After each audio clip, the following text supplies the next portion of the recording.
you're looking for some quick and easy appetizers to bring to a party or to serve to guests, then these 3 dips are such good options. The first is a smoked salmon dip that's mixed in a creamy base of Greek yogurt and ricotta cheese. The second is a pesto dip that uses homemade pesto and bright flavors that is perfect for basil lovers. And the third is a roasted red pepper dip that requires nothing but a chef's knife to make, and just so happens to be completely vegan, but lacks nothing when it comes to robust flavor. And if you're new here, I'm Maggie. This is No Frills Kitchen, where I teach you how to cook with confidence with nothing fancy required. We'll start with the smoked salmon dip. I like to make this in a food processor, but it can just as easily be made with a sharp chef's knife. First, just roughly chop some shallots.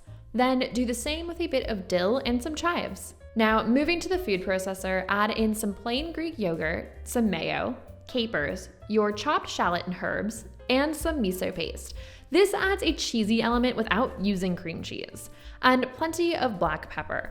Pulse the food processor a few times to chop up the ingredients. You may need to scrape down the sides periodically while you do this. Once everything is chopped, add the salmon and a bit of lemon juice. Then pulse a few more times just until the salmon is broken up and chopped into dippable pieces. Scrape down the sides and then pour the dip into a bowl or an airtight container. It's best to refrigerate this for at least an hour to let the flavors meld together. The same thing also goes for all of the other dips I'm making in this video as well. Speaking of, let's move on to the pesto dip. We will start with toasting our pine nuts, which is an essential step to boost the flavor of the dip. Add the pine nuts to a baking sheet and then transfer them to an oven for about 5 minutes or until they're golden brown and very fragrant. Make sure you set a timer because these can burn super quickly. Alright, now let's actually make our pesto.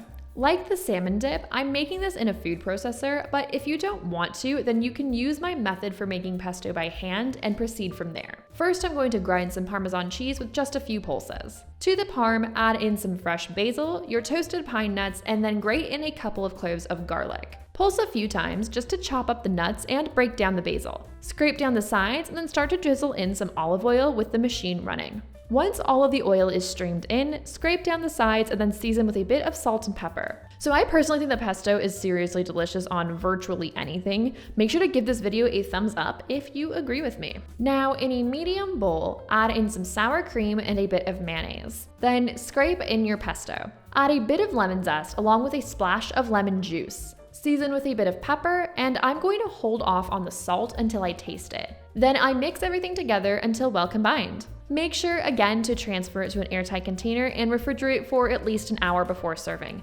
just like the smoked salmon dip before. Now, finally, onto the red pepper dip, which is a super flavorful and vegan option, but it will please meat eaters as well. To begin, toast your almonds. Just like with the pine nuts and the pesto dip, this is essential to developing the flavor of the finished product. Preheat your oven to 180°C, 350°F, and then add your almonds to a rimmed baking sheet. Transfer them to the oven and toast for about 4 to 5 minutes, just until they're a bit golden and super fragrant. Then increase the oven temperature to 220°C, 425°F, and get prepped to roast your red peppers.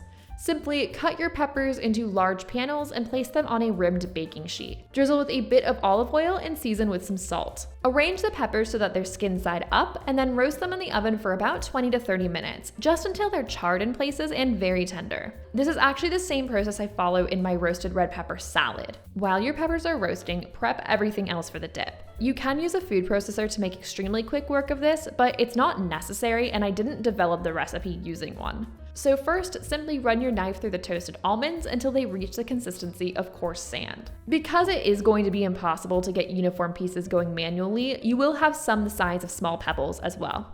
That's okay, and it actually adds a nice texture to the dip. This is actually the same process you would use if you were making the pesto by hand in the second dip. Let me know in the comments if you prefer to do things by hand or to use a machine to speed up the process. Add your almonds to a mixing bowl and then proceed to chopping some parsley and some fresh oregano. Add these to the bowl as well, and then add a bit of fresh lemon zest and go ahead and grate in a clove of garlic. Then once your peppers are cool enough to handle, go ahead and give these a good solid chop as well. This may take a minute and it helps to make sure your knife is nice and sharp. Add the peppers to the bowl with the almonds. Then add in some fresh lemon juice along with some ground cumin, a touch of cinnamon, and some chili flakes. Season the peppers generously with salt and pepper and then add in a bit of olive oil. Then all you need to do is stir everything until it's well combined and then cover and let the dip rest in the fridge before serving. Make sure to leave a comment below to tell me which of these recipes you're most excited to make, and make sure to hit the subscribe button so you don't miss my next videos. Enjoy!